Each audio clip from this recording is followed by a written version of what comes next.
Always a pleasure, man. I have got to know because we've talked about it before.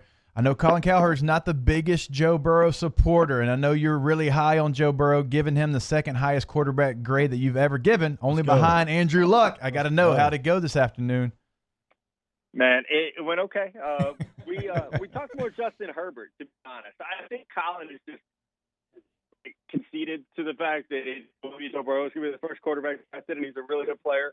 So now we got, Mr. West Coast is got to know how I see Justin Herbert or I rank him compared to Burrow. But, you're right, Hester. I came out this week, finally put a grade on Joe Burrow. So this is the second highest grade I've given a quarterback since I started doing this in 2010, just behind Andrew Luck, who, if people can remember what he was like coming out of Stanford, he had everything but a strong arm. And I actually feel like that's Joe's comparison is you got everything but an elite arm in terms of strength, the touch, the anticipation, the football IQ, mobility, pocket poise, vision. It's all there for him to be an incredible NFL quarterback. How do you put a grade on what Joe Burrow has as far as the extra? And we were talking about it in our first segment, right? The grit, the toughness, the determination, the prep work. I mean, the prep work might be the thing I would grade the highest when you look at Joe Burrow. How do you grade that when you're watching a prospect? Yeah, it's super important at the quarterback position. Right. It's like if you're a corner and you're gritty, it's like, okay, guys got a little dog to him. That's good to know. You don't see many quarterbacks who have a little dog to him, though. Especially my favorite thing about Joe, and maybe you were the one who first told me this, was that, coaches feel like this is a guy who plays better when he's been hit a little bit. You don't see that at quarterback at all. And so I think that's what's really special about him. And it tells you the type of person he is. Then as I've gone through this process, talking to the personnel people at LSU, talking to his teammates, talking to his coaches, just finding out what kind of guy he is, what kind of leader he is, it's pretty special. And I've been around a lot of quarterbacks over the last decade, and I think that's one of my lasting impressions of Joe Burrow is that people love this guy, and it's not fake. And this isn't like a Baker Mayfield, like I got a chip on my shoulder, I have all this bravado. With Joe, it's just confidence. It's not cockiness. And I think, I love Baker and his teammates love him, but it's a different kind of personality. And I think Joe and Baker have that in common. Like they're going to get guys to follow them. All their teammates are going to love them. And that's a hard thing to find in this day and age. Matt Miller, lead draft analyst for Bleacher Report, joining us here on Hangin with Hester. Matt, this is Jordy Collada from the mornings over here on ESPN Baton Rouge. When you look at Burrow, and now you're starting to get asked about the others in the draft compared to Burrow, how do the other quarterbacks that are in the first round around him compare to Joe? They don't. They really don't, Jordy. It's just, I'm a big fan of Tua Tagovailoa, but I think if you talk about Tua, you have to talk about 2 ankle injuries and a hip dislocation, even though he looks great. I've seen the videos that everybody else has seen, I'm sure, and he looks fantastic, and you like to see that. But also we have a player who was – you want to talk about Joe Burrow's supporting cast. Let's talk about 2. It was 4 wide receivers who were going to be first-round picks, probably the 2 fastest receivers in college football, and Henry Ruggs and Jalen Waddle. Both your tackles are going to be first-round picks, one this year, one next year. You're surrounded by an elite supporting cast. And so with my job, what you're tasked with doing is what can a player do is what you do first. And then you try to figure out what their limitations are. And ideally, you don't want to ask them to do those limitations. With Tua, again, I'm a big fan. I think he got bailed out a lot by those wide receivers, even going back last year with Josh Jacobs and when he had Irv Smith Jr. and just the talent that has helped him a little bit more. I know Joe has Justin Jefferson and Jamar Chase, and they're both going to be first-round receivers, but the offensive line at LSU is not where Alabama's was, and that's disrespect to the 5 guys they had up front last year.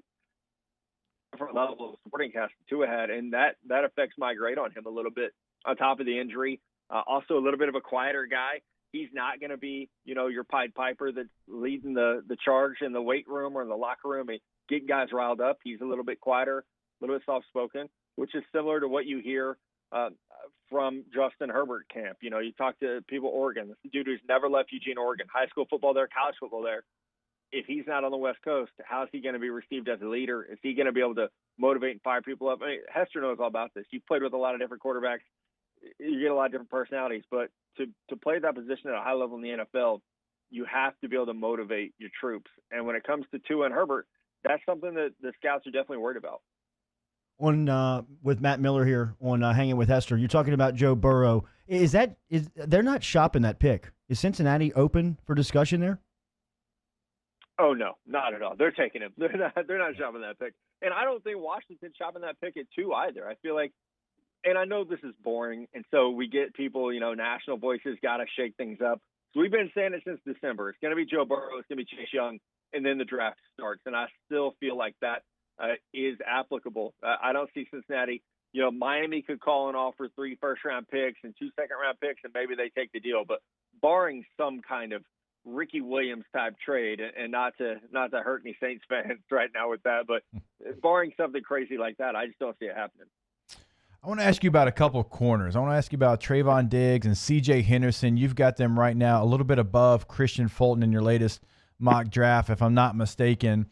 When you turn on the tape and you watch what Jamar Chase was able to do against first-round corner after first-round corner, I know Jamar's coming back to LSU. He's not a draft guy. But you just don't see first-round corners getting done like Jamar Chase was doing corners. I mean, I'm looking at – man, I remember like Trayvon Diggs, like he wasn't real interested in covering Jamar Chase. C.J. Henderson, who I think is a hell of a football player, what he was able to do against him. Jamar Chase might have had one of the more special seasons that probably gets lost a little bit when we're 5 years from now because of what Joe Burrow did. But, man, he was making first-round corners not look like first-round corners. Yeah. All right, we'll see if we can get Matt back. Poor connection there. Lloyd, we'll get him back there. He had Hunt's cell phone. I think he had Hunt Palmer's cell phone. Who's worse, Hunt or Booger? Oof, what a debate. On my show, I'd say it's Booger, but Hunt's been bad. Until he committed to coming in his studio. I was about to say, is that what led to him coming in the studio? It's like, Hunt, I did it. Dude, your flip phone is so bad. I remember when we first started doing the show 2 years ago, and he was on with us. He had like an iPhone 4, and it was like we were already at like 8. And he finally upgraded, and I think that's helped his scenario. All right, we've got Matt Miller back from the Bleacher Report. Matt, I was asking you about what Jamar Chase was able to do against the talent he did it against last year. Yeah, it's special, Hester. And not just, the guys that you mentioned. Like, I love C.J. Henderson. Trayvon Diggs is probably going to be a first-rounder as well. But I would add A.J. Terrell in there, who's going to be either a late first or early second-round pick that A.J. did pretty well for a quarter. And then LSU put Jamar Chase over there, and it wasn't working anymore. So it's a testament to what a guy could do as a sophomore to have that type of year. I think if he were in this draft class with Judy, with Ruggs, with CeeDee Lamb, we would be talking about him as the top receiver in this class. And that's based off like 1 year of tape and evaluation, but the tools are just incredibly special that he brings to the table. So it does say a lot about Jamar, and the guy he has to go against in practice, Derek Stingley Jr. Yeah. I mean, he would be up there in the running as the first or second corner in this class. Right. So, I know LSU's losing a lot, but you got 2 shoe-in All-Americans coming back too. All right, I'm glad you said that about Jamar Chase and him being a sophomore, because last year Grant Delpit as a sophomore was a guy that there was no way he wasn't going to be a top 10 pick, and you've actually got him in the second round. And now with everything that's going on, we don't have 40 time on Grant Delpit because at the combine he had been nursing that ankle injury that he played with this season. He was going to run at pro day, no more pro days. And so is there anything Grant Delpit can do to raise his stock back, because it seems like it's only falling right now?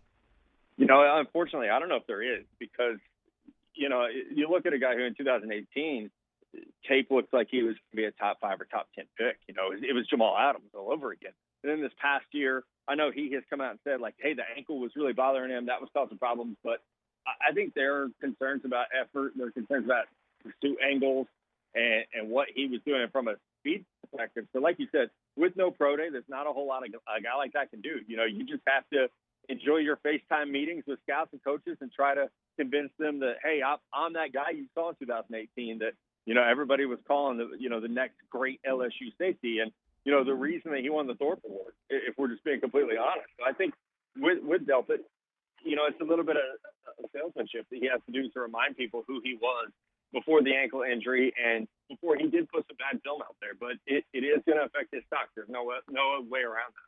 Matt, how do you see Patrick Queen on the rise here? What's a landing spot for him on draft day? I think first round is definitely where he's going to go. I mean, you can look at the late first round with the Baltimore Ravens, the Kansas City Chiefs. There are teams that are just natural fits for him. I think the conversation probably starts at like 19, the Las Vegas Raiders. even though they've signed a couple guys in free agency, they still have a need for speed at that position. The Jacksonville Jaguars at 20. I mean, you lose Telvin Smith, who walks away from football a year ago. They need help at linebacker even after bringing in some guys. So I think with Patrick, man, just what a hell of a rise for a player. Yep. From the Texas game till now, just a fantastic rise. And he's put himself in that range of, anywhere from 15 to 32. It feels like he's a lock. All right, let's finish it with this one. Let me ask you about my favorite LSU Tiger of all time, Clyde Edwards-Helaire, and where does my guy go? I know you're a big fan of Clyde, and it just seems like in today's NFL, with his skill set, to be able to play all three downs at some level, you've got to have a landing spot for Clyde. Yeah, I love Clyde, man. I really do. And I think if he were to go, like, if the Falcons go with DeAndre Swift at 16, I would not be shocked if we saw a team, late first round go with Clyde Edwards-Helaire. Miami at 26, the Ravens at 27. They could try to keep this awesome run game going with Mark Ingram and now add Clyde behind him. We'll see what the Titans do with Derrick Henry, who's the franchise tag player. But I feel like there are fits late first and then early second round where Clyde gets off the board. I mean, even if he happens to fall and the Pittsburgh Steelers draft him at, I think, 47 is where they pick in round 2. Like, okay, well, Clyde's just going to be the starting running back for the Pittsburgh Steelers behind that offensive line with those offensive weapons. It's a beautiful fit for him. So I think that we hear his name called pretty early, hopefully round 1, but if not, then it's going to be early round 2. Seems like Justin Jefferson's had one of the highest stock rise out there. How have you viewed his draft process?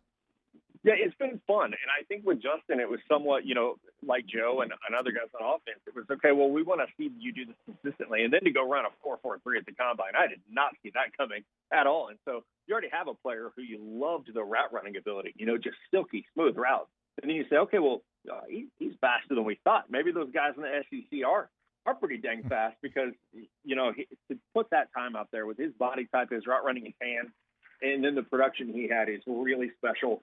And I think he's versatile. Whether you want to play Jefferson in the slot or you want to play him on the outside, he is a really good, almost scheme-proof player at the receiver position. So if he's the pick at, 15 to the Broncos or 21 to the Eagles, I would not be surprised.